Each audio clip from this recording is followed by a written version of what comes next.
संघर्ष सोलापूरमध्ये आपले स्वागत आहे। आज आपण संपादकीय भाग 5वा घेऊन आलेलो आहोत। तर हा 5वा भाग घेऊन येत असताना एकंदरीत 4थ्या भागामध्ये सुद्धा आपल्यासोबत जे सामाजिक कार्यकर्ते आहेत, व्याख्याते आहेत, त्यांनी मागील भागामध्ये बरीच काही इतिहासाची पाने उलगडली, पुरावे दिले, तारखा आणि नावांसहित ते पुरावे दिले। मग आपला एकंदरीत विषयच असा होता की अयोध्या राम जन्मभूमी की बुद्धभूमी, एक चर्चा। त्या चर्चेच्या अनुषंगाने एकदम आमच्या प्रेक्षकांनाही सर सुरुवातीला वाटलं होतं की इतिहासामध्ये इथवर सर्व काही सखोल तुम्ही जाल, तिथून माहिती द्या। फक्त आमच्या प्रेक्षकांनी आम्हाला फोन करून सांगितलं की सर आम्हाला मागील भागामध्ये काय माहिती मिळाली, ती माहिती आम्हाला म्हणजे अशी वाटली नाही की इथून एकंदरीत सुरुवातच मुस्लिम ह्या देशात आले नव्हते किंवा ते सुफी संत आले होते किंवा परत बाबर हा त्याचा जन्म आणि त्याचा मृत्यू हे साल या सर्व काही गोष्टी असते। पण एकंदरीत जे बाबरी मशीद आहे ती पाळण्याचं किंवा त्या ठिकाणी मूर्ती ठेवण्याचं आणि ती मूर्ती कुठून आणली हे सर्व काही पुराव्याविषयी सांगण्याचं किंवा कोर्टाने कशा प्रकारे आणि कोणत्या तथ्यावर निर्णय दिला ते काय तुम्ही बऱ्याच प्रमाणात विश्लेषण करून सांगितलं। बऱ्याच प्रमाणात म्हणण्यापेक्षा एकंदरीत सर्व काही विश्लेषण करून सांगितलं। आमच्या प्रेक्षकांनी त्या गोष्टींचं अभिनंदन केलेलं आहे। ते सरांनी खरंच आम्हाला ते माहिती जी सांगितली ती खरंच आम्हाला कधीच ऐकायला नाही मिळाली, अशा प्रकारची माहिती सांगितली ते आम्हाला सांगितलं। तर मित्रांनो, आपण मागील भागामध्ये एक प्रश्न बघितला होता आणि त्या प्रश्नाला अनुसरून सरांनी पूर्ण माहिती त्या भागामध्ये दिली होती। मग तो प्रश्न कोणता होता? तर तो प्रश्न असा होता की राम जन्मभूमी आणि बाबरी मशीद या वादात बुद्धभूमीचे आपण कशा प्रकारे विश्लेषण कराल, हा प्रश्न होता। आणि त्या प्रश्नाच्या अनुषंगाने सरांनी सर्व काही विश्लेषण सांगितलं होतं। तर आता आज सर आम्हाला ही माहिती ऐकत असताना, कारण की इतिहासामध्ये डोकावत असताना बऱ्याच आता प्रोग्राम चालू आहे, शाळा आहे, विद्यार्थ्यांचं सायन्स, इतिहास, भूगोल हे सर्व काही ऑनलाईन चालू आहे। पण आज मला वाटतं की विद्यार्थ्यांपेक्षा जे आमचे तरुण प्रेक्षक असतील, वयोवृद्ध असतील किंवा आमचा कुठला अधिकारी वर्ग प्रेक्षक असेल तर इतर कोणताही प्रेक्षक असेल, आज मला वाटतं की आज तुमच्या तर्फे त्याचा क्लास सुरू आहे, तुमच्या वतीनं तो इतिहासाचा क्लास सुरू आहे असं मला वाटतं। पण सर आता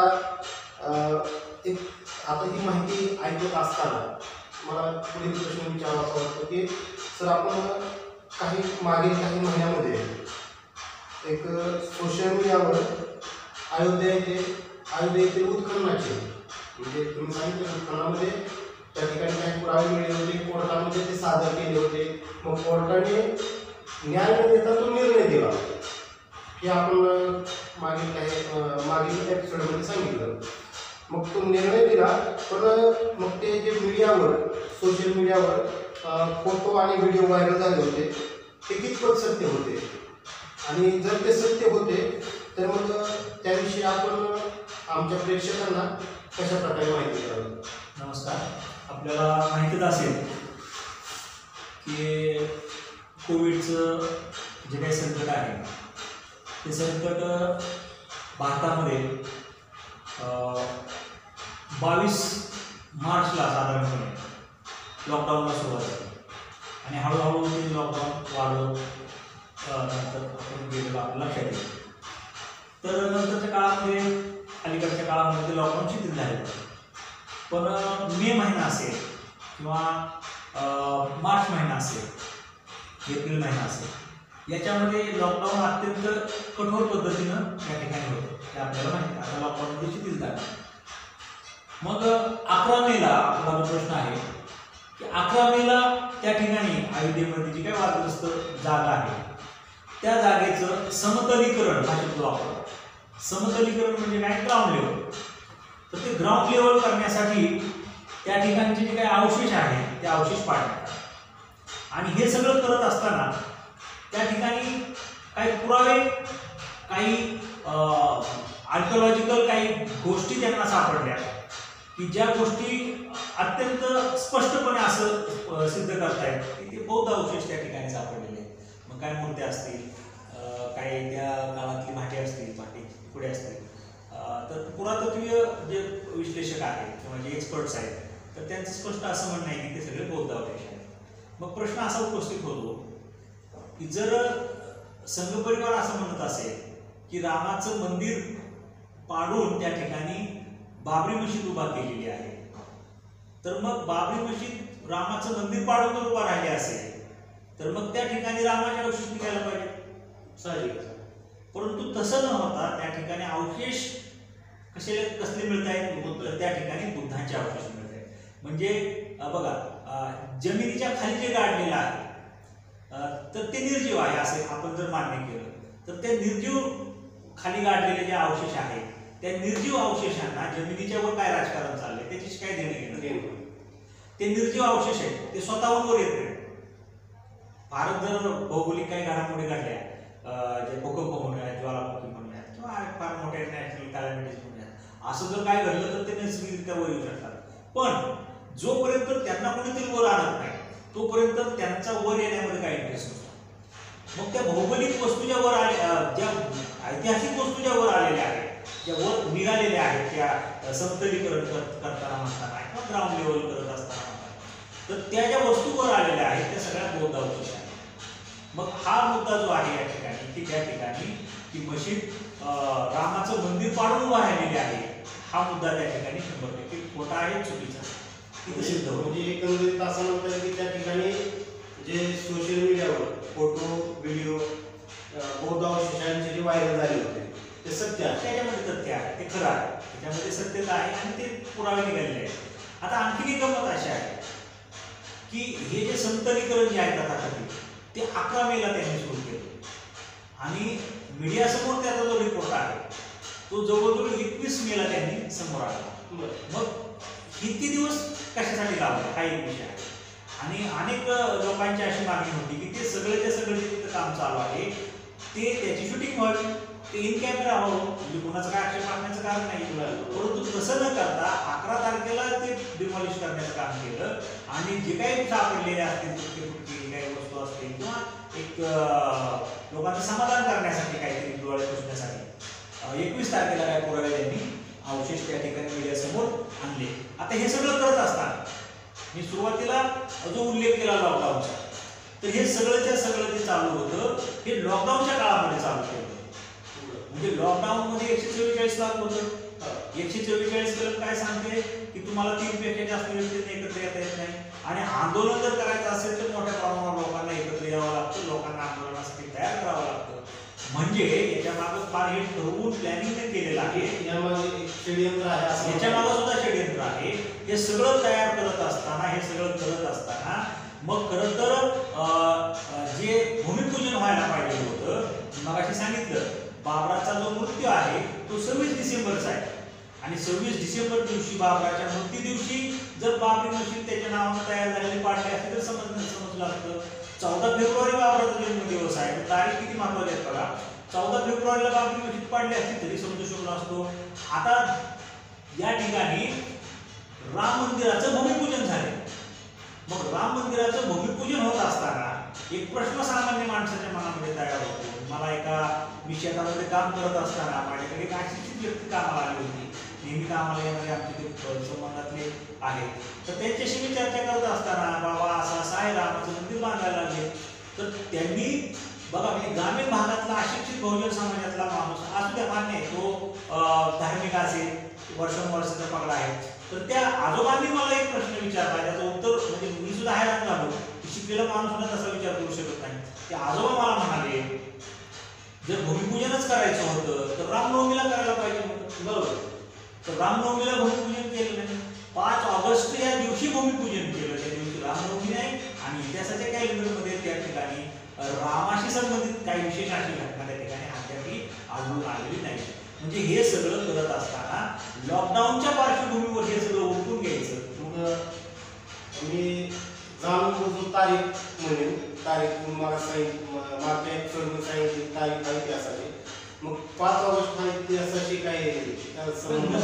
मला तर काय अजून आढळलेलं नाही 5 ऑगस्ट इतिहासाशी काय संबंधित आहे का. पण ते जे अशिक्षित आजोबा होते, शेतमजूर आजोबा, त्यांनी सांगितलेली गोष्ट मला अत्यंत स्ट्राईक झाली. आणि त्यांनी मला सांगितलं की जर रामाचं मंदिरच बांधायचं तर सुरुवात कमीत कमी रामनवमीच्या दिवशी करायला पाहिजे होती. मला सांगायचं माझा उद्देश हाच आहे की हे जे सगळं इतक्या घाईनं सगळं घडवून आणलं, याच्यामध्ये लॉकडाऊन हा एक फार मोठा फॅक्टर आहे. लॉकडाऊनमध्ये सगळ्या लोकांना घरामध्ये बंदिस्त केलं, सगळ्या लोकांना घरामध्ये कोंडलं आणि घरामध्ये कोंडल्यानंतर इतक्या संवेदनशील विषयावर त्या ठिकाणी इतक्या तर्काबडकी, म्हणजे खरं तर आणखी काही लोकांनी याचिका दाखल केलेली आहे त्या निर्णयाच्या विरोधात. ठीक आहे, 3 जजच्या बेंचने जर निर्णय दिला असेल तर काही लोकांचं असं म्हणणं आहे की आम्हाला आणखी वरच्या कोर्टामध्ये, सुप्रीम कोर्टामध्ये बेंच सिस्टीम असते. 3 जजचा बेंच असतो, ज्याला घटनापीठ असं म्हणतात. त्याच्यानंतर 5 जजचा बेंच असतो, 7 जजचा बेंच असतो आणि त्याच्यामध्ये जी मेजॉरिटी होती त्या मेजॉरिटीनुसार निकाल दिला जातो. तर अपिलामध्ये काही लोक गेले आहेत, काही लोकांना दंड केलाय की तुम्ही चुकीच्या पद्धतीने याचिका दाखल करताय म्हणून. आणि मग हे सगळं करत असताना 11 मेला त्या ठिकाणी समतलीकरण केलं आणि 21 मेला मीडियासमोर ते आणलं. याच्यामध्ये निश्चित काहीतरी गौरव आहे. त्याच्यानंतर हे सगळं केल्यानंतर जी पूजा केली तिथं आणखी फार मोठी गंमत आहे. 5 ऑगस्टला जी त्या ठिकाणी भूमिपूजनाचा कार्यक्रम झाला, त्या भूमिपूजनाच्या कार्यक्रमाला भारताचे प्रधानमंत्री नरेंद्र मोदी साहेब होते. ते संविधानिक पदावर आहेत, फार मोठं संविधानिक पद आहे. देशाचे ते प्रमुख आहेत, लोकसभेचे सर्वात मोठ्या पक्षाचे ते नेते आहेत. त्यांच्या हस्ते त्या ठिकाणचं भूमिपूजन झालं. परंतु जी एक उपस्थिती त्या कार्यक्रमाला होती ती सर्वांना आश्चर्यजनक अशी वाटते. ती उपस्थिती म्हणजे सरसंघचालक मोहन भागवत. हे मोहन भागवत कोणत्याही संविधानिक पदावर नाहीत, कोणत्याही शासकीय समितीवर नाहीत, कोणत्याही जी काही इन्स्टिट्यूशन असते शासनाची त्याच्यावर कसल्याही याच्यावर काही निमंत्रित म्हणूनही नाहीत. फक्त एका संघटनेचे प्रमुख म्हणून त्या ठिकाणी जर त्यांना बोलवलं असेल तर हा खरं तर फार मोठा एक चुकीचा पायंडा या ठिकाणी कालच्या पूजनाच्या निमित्तानं पडलेला आपल्याला दिसतो. त्याच्यानंतर तुम्ही जर बघितलं असेल 5 ऑगस्टला ते भूमिपूजन झालं आणि नंतर 5 ऑगस्ट नंतर सोशल मीडियामध्ये काही गोष्टी आपल्या समोर आल्या प्रदर्शनात. ती जी पूजा त्या ठिकाणी चालू होती सगळी, त्या पूजेचं जे काही चित्रीकरण चालू होतं, जे काही फोटोज आहेत ते फोटो आज सुद्धा नेटवर सोशल मीडियावर उपलब्ध आहेत. तर त्या फोटोमध्ये अनेक लोकांनी एक बाब खास करून लक्षात आणून दिली. अनेक लोकांनी काय बाब लक्षात आणून दिली की पूजेसाठी जे काही पुरोहित होते, ब्राह्मण होते, ते ब्राह्मण पुरोहित बसले होते. त्याच्यानंतर पूजेला देशाचे प्रधानमंत्री नरेंद्र मोदी बसले होते आणि त्यांच्यासोबतच आता मी ज्यांचा उल्लेख केला ते राष्ट्रीय स्वयंसेवक संघाचे प्रमुख आहेत सध्याचे मोहन भागवत, ते देखील पूजेला होते. सोशल मीडियामध्ये अशा पद्धतीनं त्या काळामध्ये 5-6 ऑगस्टला मोठ्या प्रमाणावर ही गोष्ट व्हायरल झाली की पूजेला जे पाट वापरले होते बसण्यासाठी, यजमानांसाठी, तर त्या पाटावर जे मंडळी बसली होती, मग नरेंद्रजी मोदी असतील, मोहन भागवत असतील किंवा ते जे पुरोहित असतील, ते जे पाट आहे त्या पाटामध्ये एक गोष्ट प्रकर्षाने लक्षात आली बसण्याची पाट आहे की नरेंद्र मोदी जे देशाचे प्रधानमंत्री आहेत, संविधानिक पदावर आहेत, सर्वोच्च पदावर असल्यासारखे आहेत, त्यांच्या पाटाच्या उंचीपेक्षा मोहन भागवत जे आहेत, जे कुठल्याही संविधानिक पदावर नाहीत, ते कुठल्याही शासकीय पदावर नाहीये, जे कुठल्याही प्रशासनाच्या पदावर नाहीये, ते कुठलेही राज्यपाल नाहीत, ते मुख्यमंत्री नाहीयेत, अशा कुठल्याच पदावर ते नसताना त्यांचं जे आसन आहे, त्यांचा जो पाट आहे, त्यांचा जो चौरग आहे, त्याची उंची मोदी साहेबांच्या पाटाच्या उंचीपेक्षा जास्त. अशा अनेक पोस्ट, अनेक व्हिडिओज, अनेक फोटोज सोशल मीडियामध्ये त्या काळामध्ये व्हायरल झाले होते. आणि त्याच्यात अनेक पोस्ट पैकी एक पोस्ट अशी होती जी मला म्हणजे व्यक्तिशः जी गोष्ट मला आवडली किंवा मान्य करण्यासारखी आहे. मी सुद्धा त्या ठिकाणी असं बोलू शकतो आपण की मनुस्मृतीमध्ये असं सांगितलेलं आहे, आजच्या काळामध्ये जर मनुस्मृतीनुसार जर नरेंद्र मोदींचं जर वर्गव्यवस्थेमध्ये जर स्थान बघितलं तर नरेंद्र मोदी काय ब्राह्मण नाहीत, म्हणजे ते ब्राह्मण वर्णाचे नाहीत. नरेंद्र मोदी व्यापारी नाहीत, त्याच्यामुळे ते वैश्य वर्णाचे नाहीत. आणि नरेंद्र मोदी हे शूद्र आहेत, ओबीसी आहे. त्यांची जाती जी आहे ती गुजरातमध्ये ओबीसीच्या प्रवर्गामध्ये समाविष्ट आहे. त्याच्यामुळे नरेंद्र मोदी हे ओबीसी आहेत आणि ओबीसी म्हणजे पूर्वाश्रमीचे शूद्र आहेत, जे शूद्र पूर्वी अधिकार वंचित होते. मनुस्मृतीनं ज्या शूद्रांना अधिकार वंचित केलं होतं त्याच शूद्रांना संविधानानं देशाच्या सर्वोच्च पदावर बसवलं. आणि पुन्हा एकदा कालच्या पूजेच्या निमित्तानं लक्षात आलं की देशामध्ये असा प्रश्न निर्माण झाला की देशामध्ये संविधान लागू आहे की मनुस्मृती लागू आहे. कारण जर संविधान लागू आहे असं जर आपण म्हणावं तर मग मनुस्मृतीच्या नियमानुसार एका ब्राह्मणाचं जे आसन आहे ते ब्राह्मणाचं आसन शूद्राच्या आसनापेक्षा उंच असावं अशी मनुस्मृती सांगते. परवाच्या त्या कार्यक्रमामध्ये ही गोष्ट प्रत्यक्षानं नेटिझन्स जे आहेत, नेट वापरणारे, सोशल मीडिया वापरणारे, जागरूक जनता देशातली, त्या जागरूक जनतेने ही गोष्ट प्रकर्षाला लक्षात आणून दिली की नरेंद्र मोदी जे वर्तमानामध्ये ओबीसी आहेत, शूद्र आहेत, जरी ते शूद्र असतील, ओबीसी आहेत, संविधानिक पदावर जरी असले तरी त्यांच्यापेक्षा उंच आसन म्हणून भागवतांचं. म्हणजे एकंदरीत जी पूजा असेल किंवा इतर काही त्या ठिकाणची विधी असेल एक मनुस्मृतीच्या प्रमाणे झाली असं म्हणता येईल. मनुस्मृतीच्या नियमाप्रमाणे. कारण संविधानामध्ये संविधान विधर्मवाद सांगतं, संविधान सेक्युलरिझम सांगतं, संविधान कुठल्याही धर्माला अधिकृत धर्म म्हणून मान्यता देत नाही, ज्याचं त्याला धर्म स्वातंत्र्य दिलेलं आहे. आणि मग हे सगळं असताना तिथं संविधानाचा अंमल करण्याच्या ऐवजी त्या ठिकाणी मनुस्मृतीचा अंमल झाला. अशा प्रकारचं एक मोठ्या प्रमाणावर जनतेचं मत सोशल मीडियातून आपल्याला लक्षात आलं. आता हे सगळं करत असताना आणखी काही गोष्टी आहेत. आपण जर भारतीय संस्कृतीचा जर बारकाईने अभ्यास केला तर आपल्या स्वतःवरून जरी आपण बघितलं की आपल्या प्रत्येकाचा जो जन्म आहे भारतीय संस्कृतीमध्ये जी पहिल्यापासून चालत आलेली परंपरा जी एका पिढीकडून पुढच्या पिढीकडे ट्रान्सफर होत असते, एका पिढीकडून दुसऱ्या पिढीमध्ये हस्तांतरित होत असते, परंपरा एका पिढीतून दुसऱ्या पिढीला जाते. तर आपल्याकडे फार प्राचीन काळापासूनची एक परंपरा आहे की एखाद्या कुठल्याही स्त्रीचं जे पहिलं बाळंतपण असतं ते पहिलं बाळंतपण तिच्या माहेराला होत असतं. का होत असतं? कारण बाळंतपण ही अत्यंत जीवघेणी प्रक्रिया आहे. म्हणजे आपण असं सहज म्हणून जातो की एका स्त्रीचा पुनर्जन्म होतो. आपण म्हणजे लिटरली पुनर्जन्म या गोष्टीला आपला विश्वास नाहीये, पण एक स्त्री अक्षरशः त्या मृत्यूच्या दाढेतून जाते आणि तिचा मृत्यू होऊ शकतो. आणि मग हे सगळं करत असताना आपल्याकडे एक आपण जर मानसिकदृष्ट्या जर त्याचं निरीक्षण केलं, मानसिकदृष्ट्या जर विश्लेषण केलं तर आई ही सगळ्यात मोठा आधार असते कुठल्याही व्यक्तीचा. मग ती मुलाचा असेल, आईचा, स्त्रीचा असेल.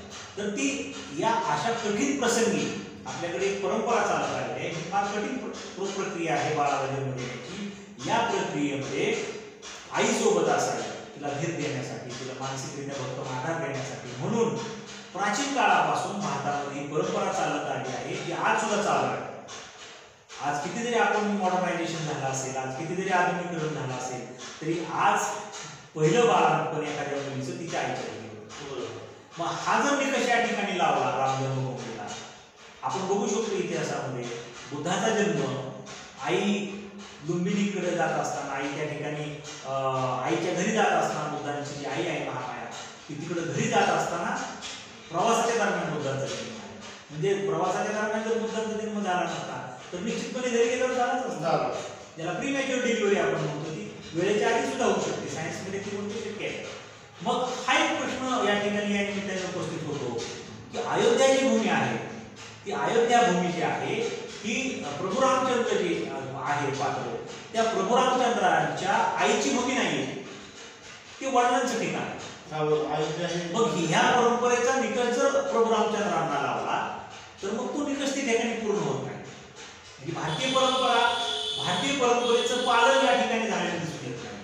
म्हणजे प्रभू रामचंद्रांचा जो जन्म आहे तो जन्म आईच्या ठिकाणी व्हायला पाहिजे होता. आई जिथे आहे तिथं राम जन्मभूमी जी अयोध्या म्हटली जाते ती अयोध्या दशरथ राजाची भूमी आहे. म्हणजे वडिलांचं ठिकाण आहे. वडिलांच्या घरी शक्यतो इतिहासामध्ये जन्म झालेले फार कमी पुरावे. म्हणजे हा एक भारतीय परंपरा आहे, भारतीय जी संस्कृती आहे त्या भारतीय संस्कृतीचे जे मापदंड आहे किंवा भारतीय संस्कृतीची जी चौकट आहे त्या चौकटीमध्ये प्रभू रामचंद्रांचा जन्म बसताना दुर्दैवाने दिसत नाही. हा एक महत्त्वाचा विषय. तर आता आपण चांगली माहिती दिली की एकंदरीत कोणत्याही बाळाला जन्म देत असताना त्याची आई हे माहेराकडे जात असते. त्या बाळाची आई माहेराकडे जाते त्या बाळाला जन्म देण्यासाठी. मग आपण एक संविधानाची कशी पायमल्ली होत आहे ती एक गोष्ट सांगितली की मनुस्मृतीप्रमाणे त्या ठिकाणचं जे भूमिपूजन असं ते झालं. देशाचे सर्वोच्च प्रथम नागरिक आहेत ते प्रथम नागरिक, देशाचा प्रथम नागरिक आणि एक संघटना आणि त्या संघटनेचा व्यक्ती म्हणून त्या ठिकाणी जर आला असेल तर त्या प्रथम नागरिकाला देशाने निवडून दिलेला जो प्रथम नागरिक आहे तर त्या प्रथम नागरिकाला तिथं प्राधान्य असायला हवं होतं. तर तसं न होता मनुस्मृतीप्रमाणे मनुस्मृतीच्या कायद्याप्रमाणे त्या ठिकाणी जे मोहन भागवत आहेत RSSचे संघचालक त्यांना त्या ठिकाणी स्थान देण्यात आलं. तर म्हणजे या ठिकाणी मनुस्मृतीचा त्या ठिकाणी मनुस्मृतीच्या कायद्यानुसार ते सर्व काही घडलं. हे आताच आपण स्पष्टपणे सर्व काही सांगितलं. त्यानंतर बुद्धांची आई महामाया ह्या लुंबिनीकडे जात होत्या. त्यावेळेस मध्येच बुद्धांचा जन्म झाला. म्हणजेच एकंदरीत असे काही घटनाक्रम आहेत इतिहासामध्ये. ते इतिहासामध्ये घटनाक्रम असेच सिद्ध करतात की जे बाळाचा जन्म आहे तो माहेराकडे होतो. मग सर आता हे सर्व काही तुम्ही स्पष्टपणे आणि बरोबर सगळं सांगितलं. पण सर मला मग आता या ठिकाणी पुढील प्रश्न असा पडतो की सर हे सर्व घडत असताना सुद्धा मग जी राम जन्मभूमी आहे म्हणजे एकंदरीत सध्या त्या ठिकाणी ते म्हटलं जातं त्यामुळे म्हणतो की अयोध्येतील जी राम जन्मभूमी आहे मग ती राम जन्मभूमीची पूजनाची एवढी काही का केली. हा तर त्याला लॉकडाऊनचा संदर्भ आहे. म्हणजे लोकांना अगोदर घरामध्ये बंद करण्यात आलं आणि हे पुरावे जसजसे समोर यायला लागले त्या ठिकाणी म्हणजे बुद्धावशेष आहे हे पुरावे सोशल मीडियामधून बाहेर पडायला लागले. आणि मग या सगळ्या गोष्टी भविष्यामध्ये मोठं आंदोलन त्या ठिकाणी उभा राहून भविष्यामध्ये मोठ्या प्रमाणावर बुद्धाला मानणारी जनता त्या ठिकाणी रस्त्यावर उतरू नये. आणि सगळ्यात महत्त्वाचं म्हणजे भारताची जी ओळख जागतिक स्तरावर आहे ती बुद्धाची भूमी म्हणून आहे आणि भारताला रामाची भूमी म्हणून जगामध्ये मान्यता नाहीये. ज्यावेळेस विदेशातले लोक भारतामध्ये येतात, ज्यावेळेस विदेशातले मोठमोठे डिप्लोमॅट्स भारतामध्ये येतात, मोठमोठ्या राष्ट्रांचे प्रमुख ज्यावेळेस भारतामध्ये येतात त्यावेळेस भारतातले जे प्रधानमंत्री असतील किंवा भारतातले वेगवेगळ्या राज्यांचे जे मुख्यमंत्री असतील किंवा जे काही प्रमुख मंडळी असतील तर ते लोक त्या विदेशातल्या लोकांना जाताना भेटवस्तू म्हणून किंवा त्यांचं स्वागत करताना त्यांना बुद्धाच्या मूर्त्या देतात. त्यांना रामाची मूर्ती दिल्याचं अर्ध्यापैकी उदाहरण आपल्यासमोर नाही. मग जागतिक पातळीवर हा विषय जर गेला आज आपण बघतो की इंटरनेटच्या माध्यमातून सोशल मीडियाच्या माध्यमातून एखाद्या जगातल्या एखाद्या कोपऱ्यामधलं आंदोलन जागतिक पातळीवर पोहोचू शकतं. आपण बघितलं अमेरिकेमधलं ब्लॅक लोकांचं जे आंदोलन होतं मोठ्या प्रमाणावर मीडियातून वाढलं ते. आणि मग हे लॉकडाऊन चालू असताना हे काम करून घ्यायचं पटकन आणि जेवढे काही पुरावे आहेत तेवढे पुरावे नष्ट करायचे जेणेकरून मोठं आंदोलन उभा राहू नये. आणि बुद्धाला मानणाऱ्या जगामध्ये अनेक देश आहेत. बुद्ध हा जगाला मार्गदर्शक तेव्हाही होता, आजही आहे आणि भविष्यात सुद्धा आहे, राहणार आहे. म्हणून बुद्धाचा देश म्हणून भारताकडे बघितलं जातं आणि बुद्धाच्या भूमीवरच बुद्धाच्याच एखाद्या वास्तूवर जर अशा पद्धतीनं अतिक्रमण होत असेल तर हा विषय जर आंतरराष्ट्रीय स्तरावर गेला तर आंतरराष्ट्रीय हस्तक्षेप सुद्धा यामध्ये होऊ शकतो आणि त्यामधून भारतीय जे काही सरकार आहे, शासन आहे त्यांची नाचक्की होण्याची वेळ येऊ नये म्हणून इतका गंभीर विषय आहे. म्हणून त्यांनी हा लॉकडाऊनच्या आड लपून हा सगळा कार्यक्रम त्यांनी पटकन उरकून घेतलेला आहे असं आमचं स्पष्ट म्हणणं आहे. म्हणजे आता सरांची गोष्ट मागील भागामध्ये आणि या भागामध्ये प्रेक्षकांनी नोटीस केली असेल तर किंवा केली नसेल तरी मी ती सांगू इच्छितो की ती गोष्ट म्हणजेच की स्पष्टोक्तेपणा आणि तोही पुराव्यानिशी देणे. जर महात्मा फुलेंनी सांगितलं सत्य आणि असत्य यामधला फरक शिकवणारा फरक शिकवणारं म्हणजे शिक्षण, त्याला शिक्षण म्हणायचं. यामध्ये जो फरक करायला शिकवतं त्याला शिक्षण म्हणायचं.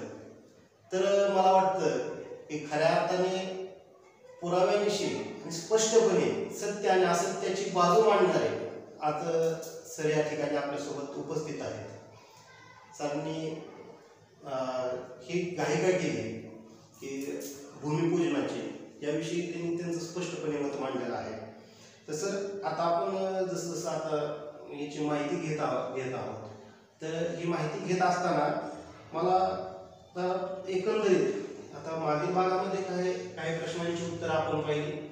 आता या भागामध्ये आपण काही प्रश्नांची उत्तरांचा उहापोह करत आहोत. तसं मला एकंदरीत आता ह्या सर्व प्रश्नांमधून एक प्रश्न तुम्हाला असा विचार वाटतो की राम जन्मभूमी असेल, बाबरी मशीद असेल आणि सध्या बुद्धभूमी म्हणजे पूर्वीची साकेत नगरी हे असं जर तुम्ही म्हणत असाल तर या सर्व बाबींचे तुम्ही एकंदरीत मी विश्लेषण म्हणण्यापेक्षा सामाजिक म्हणजे हा सर्व जो मुद्दा आहे राम जन्मभूमीचा, बाबरी मशिदीचा आणि बुद्धभूमीचा हा समाजाशी निगडीत आहे, सामाजिक विषय आहे. मग या सर्व बाबींचं तुम्ही सामाजिक विश्लेषण कशा प्रकारे करावं? याचं सुद्धा उत्तर इतिहासामध्ये दडलेलं आहे. मी मला हे सांगितलं की भारतामध्ये इस्लाम येण्याच्या पूर्वी जो संघर्ष होता तो बुद्ध आणि ब्राह्मण यांच्यामध्ये, म्हणजे बुद्धाचा विचार आणि ब्राह्मणांचा विचार. बुद्धाचा विचार समतेचा होता, ब्राह्मणी विचार विषमतेचा होता. बुद्धाचा विचार न्यायाचा होता, ब्राह्मणी विचार अन्यायाचा होता. बुद्धाचा विचार बंधुतेचा होता, ब्राह्मणी विचार बंधुतेचा नव्हता. म्हणजे हा जो संघर्ष आहे त्याला कॉन्फ्लिक्ट म्हणतात, कल्चरल कॉन्फ्लिक्ट, सामाजिक संघर्ष. तर हा सामाजिक संघर्ष बुद्धाच्या काळापासून चालू आहे भारतामध्ये. आणि मग परिस्थिती अशी होती त्या काळातली की भारतामध्ये दोनच प्रकारचे लोक होते, बुद्धाला मानणारे आणि बुद्धाला न मानणारे. बुद्धाला मानणारे बहुसंख्य लोक होते, त्यांनाच आपण बहुजन म्हणूया. म्हणजे एकंदरीत तुम्हाला असं म्हणता येईल का की जे त्यावेळेस बुद्धांच्या आता जे बहुजन हित आहे, बहुजन सुख आहे, ते बुद्धांच्या वेळेचा हा लोक आहे का बुद्धांनी दिलेला? बुद्धांनी दिलेला त्यांच्या पहिल्या प्रवचनामध्ये. म्हणजे बहुजनांचे हित, बहुजनांचे सुख, बहुजन हित आहे, बहुजन सुख आहे. मग अशा प्रकारे बुद्धांनी त्यावेळेचा हे लोक वापरले. आज बुद्ध जे आहेत, आज बुद्ध तत्वज्ञान मोठ्या प्रमाणावर भारतामध्ये प्रचारित होते. बुद्धाकडे बघण्याचा दृष्टिकोन लोकांचा बदलला जातो. मोठ्या प्रमाणावर बुद्धांचा जे तत्वज्ञान आहे, बुद्धांची जी फिलॉसॉफी आहे ती आज जगाला पटलेली आहे. भारतातल्या लोकांच्या लक्षात उशीर आलं थोडंसं की एवढं मोठं खरं तर आपल्याकडे कस्तुरी मृगाचं उदाहरण असतं. आपल्याकडे ते कस्तुरी मृग नुसतं उड्या मारत असतं पण त्याला माहिती नसतं की जे सुगंधी काय आहे ते वस्तू ती माझ्याकडे आहे. म्हणजे आपण खरं तर आपण फार लकी माणसं आहोत, नशीबवान माणसं आहोत की आपला जन्म भारतामध्ये झाला, आपला जन्म बुद्धाच्या भारतामध्ये झाला. जगातले लोक बघा, युवान 16 वर्ष आयुष्यातली घालवली त्याने 4व्या-6व्या शतकामध्ये, आणि तो भारतामध्ये आलता. त्याने तो म्हटला की मी इथं ट्रेजर घ्यायला आलो. ट्रेजर म्हणजे खजिना. म्हणजे अनेक जगातल्या अनेक लोकांनी भारतावर आक्रमण केली. इतिहास भारताचा आक्रमणाचाच इतिहास आहे. अनेक लोकांनी भारतामध्ये आक्रमण केली, अनेक विदेशी लोकांनी भारतामध्ये आक्रमण केली. पण हा युआन शांग हा फक्त एक माणूस असा होता, किंवा फायन हा एक माणूस असा होता की जो भारतामध्ये काय लुटायला आला, ज्ञानाचा खजिना घेऊन, तो ज्ञानाचा खजिना घेऊन गेला. आणि मग हे जे ज्ञान आहे, हे जे बुद्धाचा विचार आहे, समतेचा विचार, हा लोकांना पटायला लागला. आणि भविष्यामध्ये हा विचार लोकांमध्ये मोठ्या प्रमाणावर बामसेच्या माध्यमातून मोठ्या प्रमाणावर बहुजन समाजामध्ये जातोय. आणि मोठ्या प्रमाणावर ब्राह्मणी षडयंत्र लोकांसमोर येत आहे. मोठ्या प्रमाणावर इतिहासामध्ये झालेली धोकेबाजी लोकांसमोर येते. आणि मग हे जे सगळे लोक आहेत SC ST OBCची, या लोकांना आता कुठेतरी जाणीव व्हायला लागलेली आहे की आपण पूर्वश्रेणीचे बुद्ध आहोत. आणि पुन्हा एकदा इतिहासामधला जो संघर्ष आहे, पुन्हा इतिहासामधला जो संघर्ष आहे की बुद्धाला मानणारे लोक आणि ब्राह्मणांना मानणारे लोक, हा संघर्ष पुन्हा एकदा नव्यानं उभा राहू नये म्हणून हे जे काय पुरावे मिळत आहेत हे पुरावे नष्ट करण्याचं काम मोठ्या ताकदीनं आज ब्राह्मणी छावणी करत होते. केवळ अयोध्येतलेच नाहीये. आपण जर बघितलं तर अक्षरशः आपल्या जवळचं जे पंढरपूर आहे, ते पंढरपूर सुद्धा एकेकाळचं बुद्धाचं फार मोठं सेंटर होतं. अशा पद्धतीचा रिसर्च बाबासाहेब आंबेडकर करत होते. त्याचे काही पुरावे तुकाराम महाराजांनी त्यांच्या अभंगामध्ये तुकाराम महाराजांनी अभंगात सांगितलेले आहे. नामदेव महाराज म्हणतात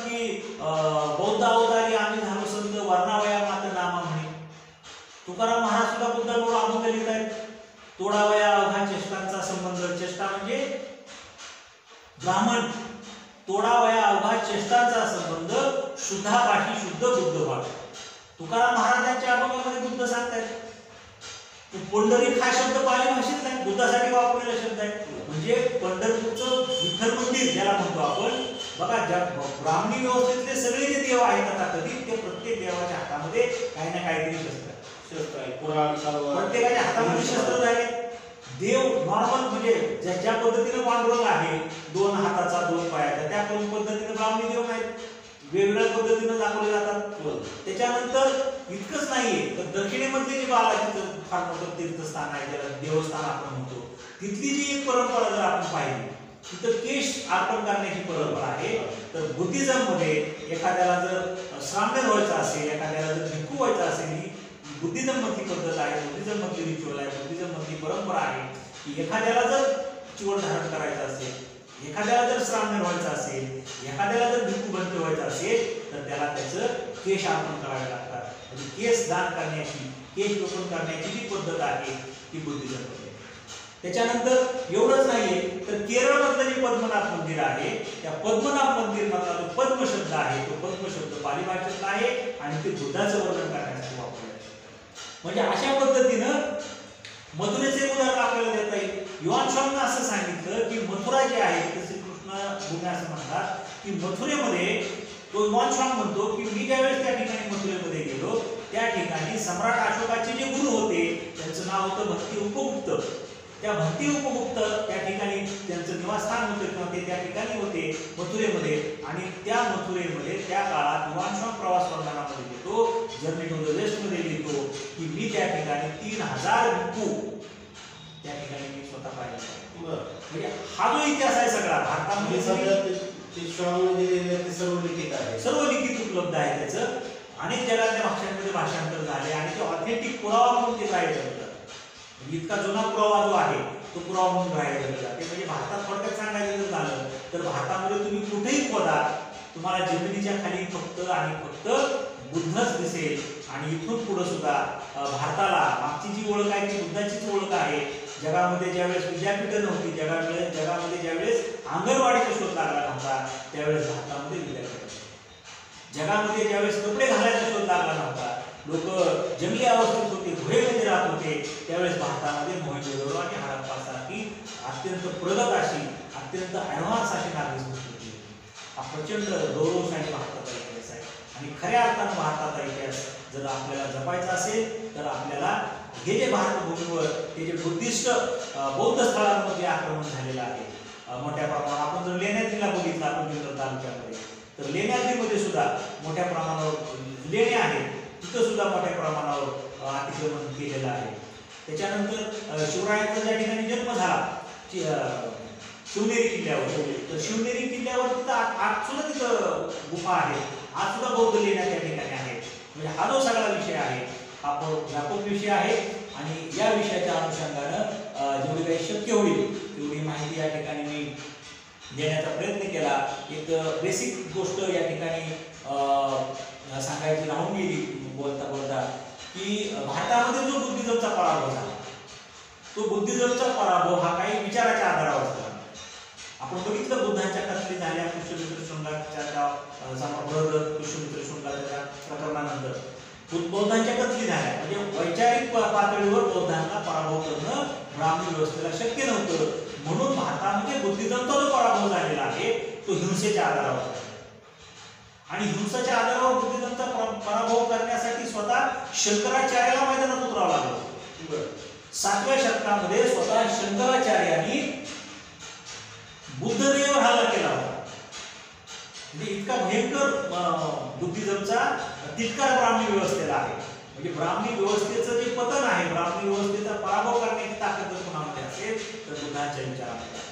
बुद्धांचा विचार तिथल्या भोजनांचा विचार आहे, बुद्धांचा विचार इथल्या मातीतल्या लोकांचा विचार आहे. आणि म्हणून हा विचार लोकांमध्ये जास्तीत जास्त जाऊ नये म्हणून जे पूर्वाश्रमीचे बौद्ध आहेत त्या लोकांना, कारण ज्यावेळेस बाबासाहेब आंबेडकर धर्मांतर करत होते त्यावेळेस बाबासाहेब आंबेडकर म्हणाले की मी धर्मांतर करत नाहीये, मी माझ्या मूळ घरीच आहे. कारण बाबासाहेबांना माहित होतं की पूर्वी मी बौद्ध होतो, नंतरच्या काळामध्ये जो सांस्कृतिक संघर्ष झाला त्या सांस्कृतिक संघर्षामध्ये जे लोक बौद्ध जे लोक भावनांना शरण गेले नाही त्या लोकांना अस्पृश्य म्हणून शिक्षा देण्यात आली. हे बाबासाहेबांना माहित होतं, म्हणून बाबासाहेब म्हणाले मी धर्मांतर नाही करत, मी माझ्या मूळ घरी चालतो, मी माझी जिथं मुळं आहेत, माझी जी रूट्स आहेत तिथं मी चाललोय, बुद्धाकडे चाललोय. आणि हेच सगळ्यांच्या बाबतीत आहे, ते लोकांना कळू नये म्हणून हे सगळं प्रकरण इतक्या लवकर घडले या लोकांकडून करण्यात आले. आवश्यक सर, तुम्ही खूप इंटरेस्टिंग माहिती दिली. कारण की ही माहिती शक्यता एवढी निर्भीडपणे आज समाजामध्ये मानणारे खूप कमी लोक आहेत. आणि ही माहिती समाजापुढे मांडणारा व्यक्ती समाजाचा कार्यकर्ता किंवा समाजाचा नेता होऊ पाहतोय असं मला वाटत नाही. कारण की समाजाचा नेता व्हायचा असेल तर असं कोणी बोलत नाही. समाजाचे नेते होणारे समाजाला आश्वासन देतात, पैसे देतात, एखादं बोकड, कोंबडी किंवा इतर काही गोष्टी करतात. ते काही अशा गोष्टी बोलत नाही. पण समाजामध्ये जर बदल घडवायचा असेल, वैचारिक असेल, सामाजिक असेल, आणि ह्या दोन गोष्टी जर शक्य झाल्या तर अवश्यच बदल होतो, तो राजकीय बदल होतो. कारण की वैचारिक बदल झाला तर सामाजिक बदल होतो, सामाजिक बदल झाला तर वैचारिक बदल होतो. कारण की आपल्याला मागील बाळामध्ये कांबळे सरांनी, बाबासाहेबांनी आग्रा येथे भाषण करत असताना बाबासाहेबांनी सांगितलं होतं की जा आणि तुमच्या घराच्या भिंतींवर लिहून ठेवा की मला या देशाची शासनकर्ती जमात बनवायचा. तर तो विचार म्हणजेच काय की सामाजिक परिवर्तन, वैचारिक परिवर्तन ज्यावेळेस होईल त्यावेळेस जो येथील बहुजन समाज आहे, SC, ST, OBC हा या देशाची शासनकर्ती जमात बनण्यासाठी जास्त वेळ लागणार नाही. कारण की आज आपण नेमकं कोणत्या वाटेला चाललोय, कोणत्या दिशेला चाललेलो आहे हे जोपर्यंत आपल्याला पूर्णपणे नीट समजून येत नाही आणि जोपर्यंत अशी व्यक्तिमत्व समाजामध्ये उजागर असे त्यांचे कार्यकर्तृत्व आणि विचार समाजापुढे मांडत राहत आहे तोपर्यंत आपल्याला या गोष्टींचा पूर्णपणे उहापोह होणार नाही. आणि जोपर्यंत त्यांचा आपण पूर्णपणे काही गोष्टी इतिहासाच्या आणि काही गोष्टी सध्या चालू घडामोडीच्या ऐकणार नाही तोपर्यंत त्या गोष्टी आपल्याला समजणार नाही. तर मी सरांना प्रश्न विचारला होता की राम जन्मभूमी आणि बाबरी मशीद, बुद्धभूमी, साकेत नगरी या सर्व बाबींचे तुम्ही सामाजिक विश्लेषण कसे करा. तर सरांनी मला वाटतं की सामाजिक विश्लेषण हे खूप चांगल्या प्रकारे केलेलं आहे. त्यांचं एक वाक्य कोणतं होतं की या भारताच्या भूमीमध्ये जर कोणत्याही ठिकाणी उत्खनन केलं तर त्या ठिकाणी बुद्धच मिळून येते. भारताची ओळख ही जगामध्ये बुद्धभूमी म्हणून आहे. मला वाटतं यापेक्षा सामाजिक विश्लेषण आणि सगळ्यात मोठं विश्लेषण होऊ शकत नाही. कारण की भारताची ओळख ही जर बुद्धभूमी म्हणून जर असेल आणि आहे तर बुद्धांचं कार्य सरांनी आत्ताच त्यांच्या थोड्याशा कार्याची ओळख करून दिली. पूर्ण ओळख आपण नंतर करून घेऊ, पण काही कार्याची ओळख करून दिली. बुद्धांच्या कत्तली का झाल्या, त्याच्या मागे काय कारण होती, षडयंत्र कशा प्रकारे शिजत आहे, हे सर्व काही सरांनी स्पष्टपणे निर्भीडपणे सांगितलं.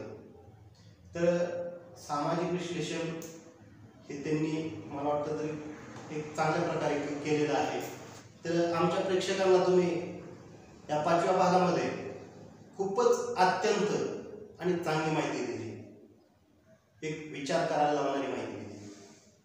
विचार हा सामाजिक आहे, विचार हा परिवर्तनाचा आहे. तर हा विचार मला वाटतं प्रत्येकाने अंगीकारला पाहिजे आणि स्वतःमध्ये बदल केला पाहिजे या विचारानुसार. सर, आपण या ठिकाणी आलात, आमच्या प्रेक्षकांना, आमच्या जे मगाच मी सांगितलं आमचे जे प्रेक्षक आहेत ते वयोवृद्ध असतील, तरुण असतील आणि जो अधिकारी वर्ग असेल, नोकरदार वर्ग असेल, यांचा तुम्ही एक चांगल्या प्रकारचा क्लास घेतला, त्याबद्दल तुमचं या ठिकाणी आल्याबद्दल धन्यवाद. धन्यवाद. विभाग विषय संपादकीय भाग 6 विषय मराठा आरक्षण सदरील विषयामध्ये आमच्या प्रेक्षकांना आरक्षणाची संकल्पना, आरक्षण म्हणजे काय, संविधानिकरित्या ते देता येते का, मराठा समाजाला आता सध्या आरक्षणापासून वंचित का ठेवले जात आहे, अशा अनेक प्रश्नांची उकल केली जाणार आहे. तरी पुढील रविवार विशेष संपादकीय भाग 6 प्रसारित होणार रविवार दिनांक 27 सप्टेंबर 2020 पाहायला विसरू नका.